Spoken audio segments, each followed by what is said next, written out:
هەیلا پردی ئەڵوەنە یەکیگە لە کۆنترین و پردە دێرین و مێژوەگانە شارە خانەقین.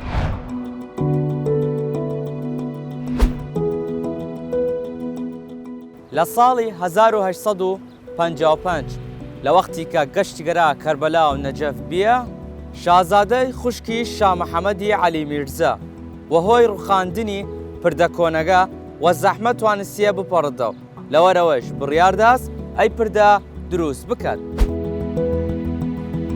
لە ساڵی 1860 دەست کریاس وە دروستکردنی و لە ساڵی 1863 ئەی پردە تەواو بیە.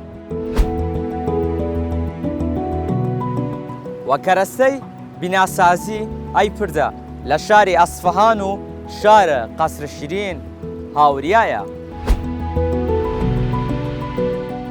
وە پردەگەش خاوەن 11 کەوانە کە بەرزترینیان 12 مەترە. مێژووی ڕەسەنیشی ئەرا سەردەمی ساسانیەکان چدە کە زیاتر لە 1600 ساڵ لەێوبەرە.